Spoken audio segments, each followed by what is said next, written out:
आदरणीय श्री एम.जे. अकबर जी, आदरणीय श्री हरदीप पुरी जी, प्रिय बहन मीनाक्षी जी, मनोज जी, हमारे निज़ामुद्दीन और यहाँ से आए दोस्त मौलाना साहब और आज की इस ऑडियंस में उपस्थित सभी आदरणीय बंधुओं, मातृशक्ति, नौजवान दोस्तों और मीडिया के मित्रों, अभी बहुत विस्तार से एम.जे. अकबर साहब ने और मीनाक्षी जी ने देश की परिस्थिति और हमारे पार्टी के फ्यूचर विजन के बारे में चर्चा की है।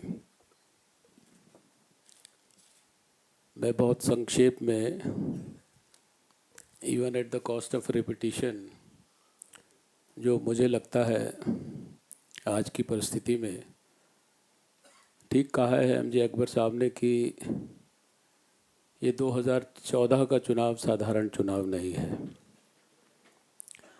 ये किसी दो राजनीतिक दलों के बीच का चुनाव भी नहीं है और दो तीन व्यक्तियों के बीच का चुनाव भी नहीं है।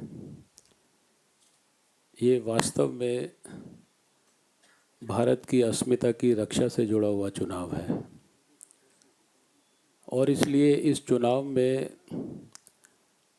हर देशभक्त हिंदुस्तानी का, चाहे वो किसी भी राजनीतिक विचार से जुड़ा हो, उसकी इस चुनाव में एक महत्वपूर्ण और अलग किस्म की जिम्मेदारी है। उसका पर्सपेक्टिव भी अलग होना चाहिए। और आज जो परिस्थिति देश में बनी है उसमें कोई माने या ना माने,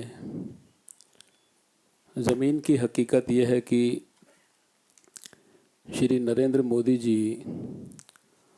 भारत के हज़ारों करोड़ों लोगों की एस्पिरेशंस के प्रतीक बन गए हैं। वो नौजवानों के भविष्य के सपने का प्रतीक बन गए हैं। वो बुज़ुर्गों के लिए उनके स्वाभिमान की रक्षा का प्रतीक बन गए हैं। वो महिलाओं के लिए उनकी भविष्य में सुरक्षा का प्रतीक बन गए हैं। वो प्रखर राष्ट्रवाद का प्रतीक बन गए हैं। वो ईमानदारी का प्रतीक बन गए हैं। वो पारदर्शिता का प्रतीक बन गए हैं। वो गुड गवर्नेंस का प्रतीक बन गए हैं और वो पूरी ईमानदारी से अपना राष्ट्र धर्म पालन करने वाले उस विचार का प्रतीक बन गए हैं जिसको डॉक्टर श्यामा प्रसाद मुखर्जी ने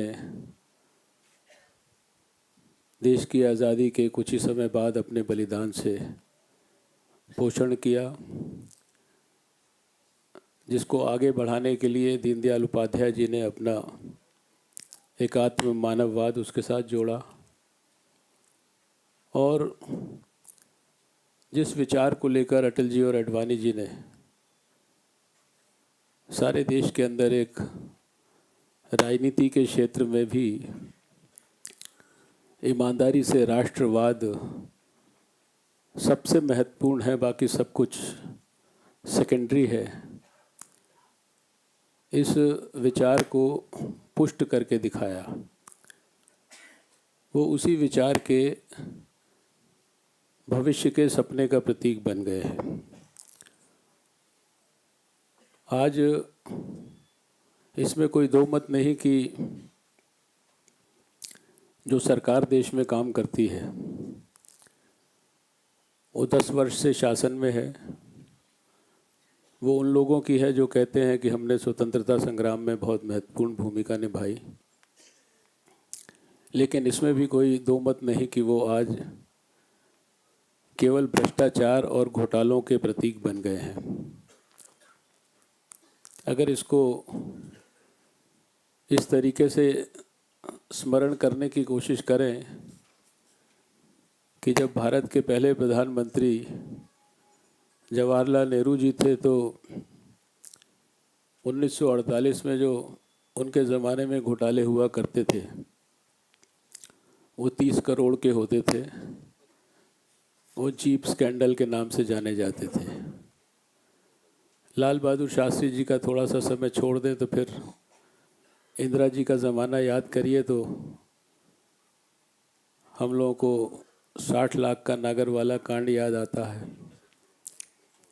थोड़ा और आगे बढ़ते हैं, राजीव गांधी जी का ज़माना याद करते हैं तो 64 लाख का बॉफर्स याद आता है, जो कि 64 करोड़ का, जो कि आज उनकी मृत्यु के शायद 20-25 साल के बाद भी उसका जो घोस्ट है वो कभी कभी जीवित हो जाता है। और हम आगे बढ़ते हैं तो नरसिम्हा राव जी के ज़माने में तो रिकॉर्ड थे हर चीज़ के। सुखराम साहब का 1 लाख का, हर्षद मेहता साहब का 40 करोड़ का सिक्योरिटीज़, कोई शीला कौल जी का हाउसिंग स्कैम था, कोई कल्पना राय जी का यूरिया जो शुगर स्कैम था, कोई उनके अपने परिवारजन का ही कोई यूरिया स्कैम था, और पता नहीं कितने किस्म के थे। और आगे बढ़ते हैं हम तो अभी जो सरकार है जिसके अंदर so called most honest congressman prime minister हैं, उनके ज़माने में जो स्कैम होते हैं वो 1,76,000 करोड़, 1,86,000 करोड़। एक बार नरसिम्हा राव जी के ज़माने में एक रिपोर्ट सेंट्रल विजिलेंस कमीशन की पब्लिश हुई थी, मैंने अखबारों में पढ़ी थी, मैं दिल्ली सरकार में मंत्री था। उन्होंने बड़ी अच्छी रिसर्च करके सारे आज़ादी के बाद से लेकर तब तक के 94-5 तक के घोटालों की लिस्ट पब्लिश की थी, और उस लिस्ट के अंदर किसने कब कब क्या किस चीज़ का घोटाला कितने अमाउंट का किया, और फिर उसका ग्रैंड टोटल। तो वो सबका ग्रैंड टोटल जो था वो 1,64,464.80 करोड़ था। आप सोचिए कि आज़ादी के समय से उस समय तक का इतने सारे घोटालों का ग्रैंड टोटल इतना। बोफर्स केवल 64 करोड़ था, तो अभी भी राजीव गांधी को लोग याद करते हैं।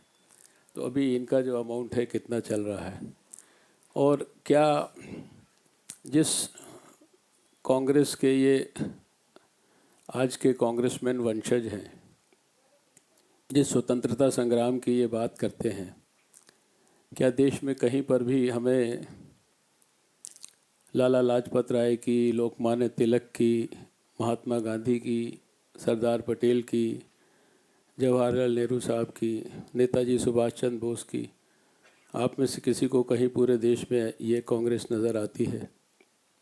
मेरा ख्याल से नज़र नहीं आती।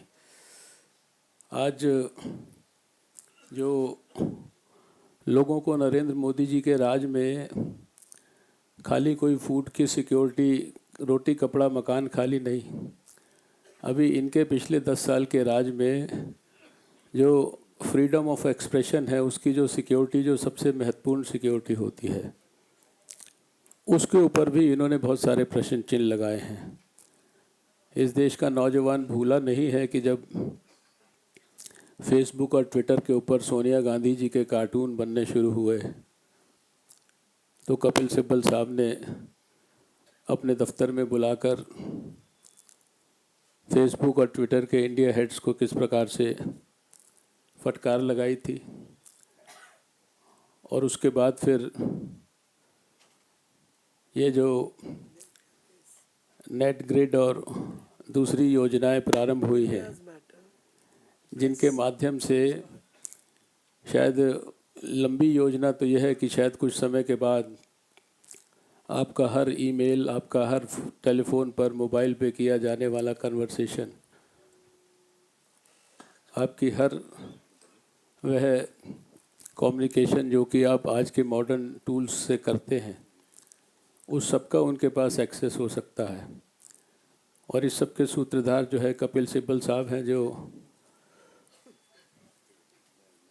650 करोड़ रुपया इस तरह से एक दस्तखत से सरकार का माफ़ कर देते हैं अनिल अंबानी साहब का। तो ये कांग्रेस का हाल है। अभी वैसे दिल्ली के लिए जो एक दल रेलिवेंट है, मुझे कहा मनोज जी ने, वैसे मेरे हिसाब से वो इररेलेवेंट है, उनके ऊपर डिस्कशन करना जो है वो वेस्टेज ऑफ टाइम है। लेकिन उन्होंने कहा,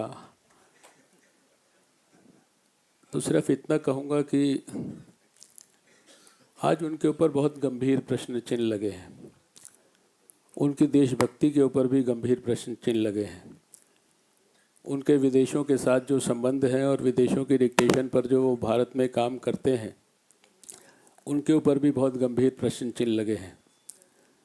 अभी एक R.K. ओरी साहब ने एक आर्टिकल लिखा, मैंने पढ़ा इंटरनेट के ऊपर।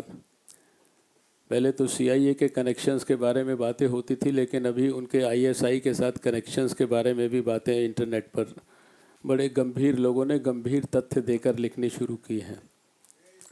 जो लोग संविधान को देश के कुछ समझते नहीं हैं, जिस गणतंत्र की स्थापना के लिए शहीद आज़म भगत सिंह ने 23 साल की उम्र में फांसी का फंदा चूम लिया, जिस गणतंत्र दिवस की परेड को देखने हम जब अपने माँ बाप के साथ जाते थे तो हमारे हृदय में, आत्मा में देशभक्ति का जज्बा जो है वो और ज़्यादा प्रबल हो जाता था। आज वो उस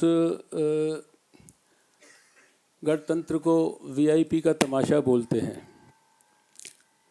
वो जुडिशरी को अपमानित करते हैं, लेजिस्लेचर को अपमानित करते हैं, एग्जीक्यूटिव को अपमानित करते हैं।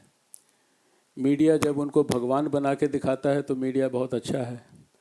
मीडिया जब वर्षों तक मोदी जी को अनायास ही गालियां देता है या क्रिटिसाइज़ करता है तो मीडिया उनके लिए बहुत अच्छा है। आज मीडिया को मोदी जी की भी सही समझ हो गई है और अरविंद केजरीवाल की भी सही समझ हो गई है, तो वो अरविंद केजरीवाल की भी पोल खोलते हैं और मोदी जी को भी सही ढंग से दर्शाते हैं, तो मीडिया को वो जेल में डालने की बात करते हैं। और जो भारत की राजनीति में सिर्फ अपने आप को अराजक कहने में गर्व महसूस करते हैं, उनके बारे में मैं समझता हूँ कि वो बहुत दिनों तक, क्योंकि झूठ के बल पर मैं उनके ऊपर कई बार प्रकाशन कर चुका हूँ। एक बार मैंने 30 झूठ प्रकाशित किए थे इसी हॉल में, एक बार 49 कर चुका हूँ, एक बार 18 कर चुका हूँ और 2 बार असेंबली के अंदर, लेकिन मुझे आज तक किसी चीज़ का जवाब नहीं मिला। वो केवल झूठ बोलते हैं, सच कभी नहीं बोलते हैं। इसलिए मैंने कहा कि वो भारत की लॉन्ग टर्म राजनीति के लिए इररेलेवेंट हैं। आज शायद मेरे विचार में इस देश के पॉलिटिकल हिस्ट्री में इस देश की जनता ने एक जो सबसे बड़ा पॉलिटिकल ब्लंडर किया है, वो उसने 2004 में श्री अटल बिहारी वाजपेयी को भारत का दोबारा प्रधानमंत्री ना बनने की जो जिसे कहते हैं डिसीज़न किया, वो इस देश की जनता का सबसे बड़ा ब्लंडर है।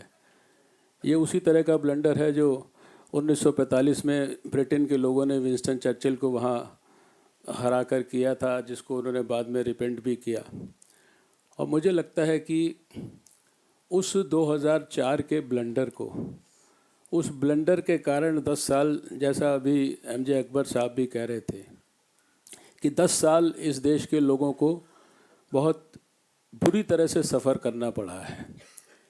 और सही बात यह है कि जो अटल जी जिस समय गए तो उस समय देश का ग्रोथ रेट 9% तक पहुंच गया था और किस प्रकार से सारे प्राइसेस और सारी चीज़ें स्टेबल हो गई थी। और यहाँ हम एक देश के लीडिंग इकोनॉमिस्ट को 10 साल के शासन के बाद देख रहे हैं कि महंगाई है कि वो काबू ही नहीं होती है, भ्रष्टाचार है तो वो कंट्रोल ही नहीं होता है, होलसेल प्राइस इंडेक्स है तो वो स्टेबल होता ही नहीं है, वो डबल डिजिट्स में पहुंच जाता है, इत्यादि इत्यादि बहुत सारी चीज़ें हैं।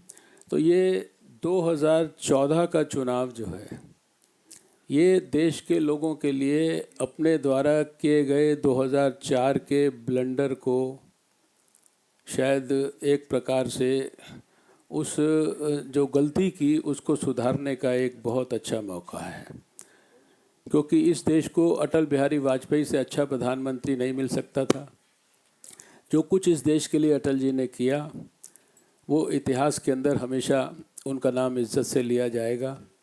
भले ही वो 2004 में चुनाव ना जीत पाए हों, लेकिन उनका 6 साल का जो कंट्रीब्यूशन है इंडिया की, चाहे इकोनॉमी के लिए या ओवरऑल ग्रोथ के लिए या उसके हेल्थ के लिए या उसके सोशल सेक्टर के लिए या उसके एजुकेशन के लिए या उसके ट्रांसपोर्ट के लिए, हाईवेज़ के लिए, उसकी एटॉमिक कैपेबिलिटी के लिए, हर चीज़ के लिए वो शायद उसको मैच करने वाला बाकी सब प्रधानमंत्रियों का कंट्रीब्यूशन भी जो है वो उसके आगे बौना पड़ जाएगा। इसलिए आज की ये समय की आवश्यकता है कि जब इस देश के अंदर एक ये जज्बा पैदा हो ही गया है कि देश को एक ईमानदार और देशभक्त प्रधानमंत्री की ज़रूरत है, और लोगों ने खुद ही ढूंढ भी लिया है। ये शायद पहला ऐसा चुनाव है जिसमें पहली बार ऐसा लगता है कि साल 6 महीने पहले लोगों ने डिसाइड कर लिया है। हम डिस्कशन डिबेट जो मर्ज़ी करते रहें, सड़क पे आप जाइए, हम तो सड़क पे काम करते हैं। 21वां साल है मुझे भारत की राजनीति में, छठा मेरा इलेक्शन है। जनता के अंदर जाओ तो सब चीज़ 1 मिनट में पता लग जाती है। हम कुछ भी आर्टिकल लिखें, हम कुछ भी स्टेटमेंट दें, हम कुछ भी क्रिटिसाइज़ करते रहें, हम कहें कोई उनका कोई वजूद नहीं है, कोई उनकी वेव नहीं है, लेकिन जो सच्चाई है वो जनता बता देती है। गरीब की झुग्गी में जाओ तो वहाँ पर भी लोग बता देते हैं, बड़े फ्लैट में जाओ वहाँ भी बता देते हैं, और नौजवान के पास जाओ तो वो भी बता देता है। और ऐसी परिस्थिति में जब देश ने ये तय कर लिया है, मैं एक चीज़ और कहना चाहता हूँ कि ये भारत का इतिहास का पहला ऐसा चुनाव है, I think mister MJ Akbar will most probably endorse what I am saying, कि जिसमें एक स्ट्रॉन्गेस्ट पॉसिबल एंटी इनकम्बेंसी के साथ साथ स्ट्रॉन्गेस्ट पॉसिबल पॉजिटिविटी भी साथ साथ चल रही है। किसी चुनाव को आप एनालाइज करिए राइट फ्रॉम 47 टिल नाउ, हमें उतने 50s के दशक के तो नहीं इतने एनालिसिस होंगे हमारे माइंड में, क्योंकि हमने वो बचपन में देखे हैं जब हमें समझ नहीं थी। लेकिन ये पहला चुनाव है जिसमें एक सरकार के प्रति उसको हटाने के लिए घृणा है, नफ़रत है, और दूसरी सरकार को लाने के लिए एक बहुत बड़ा जज्बा है, पॉजिटिव जज्बा है। इसलिए मैं ये कहता हूँ कि ये 2014 का जो चुनाव है, इसके रिज़ल्ट्स किसी भी स्तर तक अप्रत्याशित हो सकते हैं, unprecedented in the history of India, और इसमें कुछ भी हो सकता है। 1977 के अंदर मैं मेडिकल कॉलेज में पढ़ता था, MBBS फोर्थ ईयर का स्टूडेंट था, और उस समय हम लोगों का जो जज्बा था लोकनायक जयप्रकाश नारायण जी के कारण, वो बड़ा जज्बा था। उनकी अपील पर हम लोग मेडिकल कॉलेज से पढ़ते पढ़ते, कानपुर मेडिकल कॉलेज में पढ़ते थे, वहाँ से लेकर अमेठी तक हम लोग गांव-गांव जाकर लोगों को लोकतंत्र समझाते थे। तो उस समय मुझे याद है कि लोगों की जब हम लोगों से इंटरेक्ट करके बात करते थे, तो रायबरेली और अमेठी में जाने के बाद मैंने 1977 के अंदर मैंने अपने मेडिकल कॉलेज में आके पब्लिक मीटिंग की थी, और उसमें मैंने पहली बार घोषणा की थी जब किसी ने नहीं कहा था। मैंने कहा दिस इलेक्शन में see the defeat of Mrs Indira Gandhi as well as Sanjay Gandhi. That was only based on whatever we could see as medical student when we spent a lot of time there. And I am telling you, if the history repeats itself in Raebareli and Amethi in 2014 also, I will not be surprised. इसलिए आज हम सब मिलकर अगर यहाँ केवल इतना संकल्प लेकर जाएं कि हम सब के लिए अपना राष्ट्र धर्म पालन करने का ये बहुत बेहतरीन अवसर है। एक परिवार की, 2 परिवार की, अपनी गली मोहल्ले की वोट्स हमने मोबिलाइज़ कर दी 10 तारीख को, दैट्स नॉट एनफ। हम में से हर व्यक्ति जो है वो अगर बचपन से लेकर आज तक के अपने कॉन्टैक्ट्स, जानकार, रिश्तेदार, भाई, दोस्त, बचपन के दोस्त, व्यवसाय से जुड़े हुए लोग, प्रोफेशन में काम करने वाले लोग, मेरी फैक्ट्री में मेरे नीचे काम करने वाले लोग, मेरे ऊपर काम करने वाले लोग, इन सब को अगर लिस्ट करके, and where ever they are, they could be in Chennai, they could be in Bangalore, they could be anywhere in Madurai और इन कश्मीर, उन सब से हम बात करें। और सारे देश में एक ही बात होनी चाहिए जो अकबर साहब ने शुरू की कि अगर देश बचाना है तो 2014 में अगर नहीं बचा पाएंगे तो फिर हम कहीं 10 साल के लिए पिछड़ ना जाएं, क्योंकि इस समय जितना बड़ा जज्बा लोगों का नरेंद्र मोदी जी को भारत का प्रधानमंत्री बनाने का है, बहुत सारे डिसग्रेंटल्ड, करप्ट और फ्रस्ट्रेटेड पॉलिटिशियंस का ये भी जज्बा है कि कुछ और हो या ना हो, उनका कोई भला हो या ना हो, लेकिन नरेंद्र मोदी भारत के प्रधानमंत्री नहीं बनने चाहिए। और इसके लिए जो कांग्रेस पार्टी है वो किसी भी स्तर तक जा सकती है। वो सारे जितने आदमी हैं उन सबको इकट्ठा करके उसको पीछे से, नीचे से, ऊपर से, कहीं से सपोर्ट लगा के मोदी जी को रोकने का प्रयास कर सकती है। और 2004 का हमारा ये एक्सपीरियंस बताता है कि क्योंकि देश में फील गुड फैक्टर था, तो फील गुड फैक्टर के कारण हम सब कॉम्प्लेसेंट हो गए।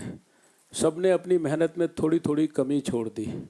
सब ने अटल जी के महान कामों को घर घर पहुंचाने में थोड़ा सा लेजीनेस दिखा दी। सब ने सोचा सब कुछ अच्छा है, फील गुड है, टेलीविज़न पर भी फील गुड है, रेडियो में भी फील गुड है, अखबार में भी फील गुड है, जहाँ देखो हर आदमी अटल जी की तारीफ़ करता है। और वो थोड़ी थोड़ी जो कमी थी, वो थोड़ी थोड़ी कमी बड़ी कमी बन गई। इसलिए ये आवश्यक है। और रिसेंट हमारे पास एग्जाम्पल है 2013 का दिल्ली का। दिल्ली में हमारे आधे पोलिंग बूथ्स के ऊपर अगर एक वोट हम लोगों के पास फालतू होता तो हमारे पास दिल्ली में 10 और एमएलए हो सकते थे।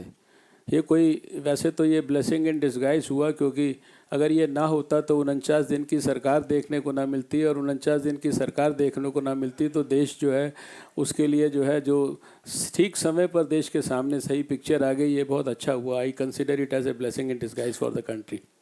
इसलिए आप सब आज यहाँ से यही संकल्प लेके जाइए कि जब तक नरेंद्र मोदी जी को भारत का प्रधानमंत्री के रूप में शपथ देखते हुए हम नहीं देख लेंगे, तब तक हम और कुछ नहीं सोचेंगे और कोई काम नहीं करेंगे। दिन और रात केवल इसी जज्बे के लिए काम करेंगे, इसी के लिए कंट्रीब्यूट करेंगे। तो मुझे लगता है कि जिस समय नरेंद्र मोदी जी भारत के प्रधानमंत्री बनेंगे तो दोबारा से अटल बिहारी वाजपेयी की ईरा शुरू होगी, वो डेवलपमेंट की ईरा शुरू होगी। और दोबारा से भारत जिस प्रकार से अटल जी के ज़माने में विदेशों में हम जाते थे तो हम लोगों की इज़्ज़त जो है वो हम लोगों को बढ़ी हुई मिलती थी, और भारत एक तरह से विश्व गुरु की तरफ, सुपर पावर बढ़ने की तरफ धीरे धीरे स्लोली एंड स्टेडीली बढ़ना शुरू हुआ था।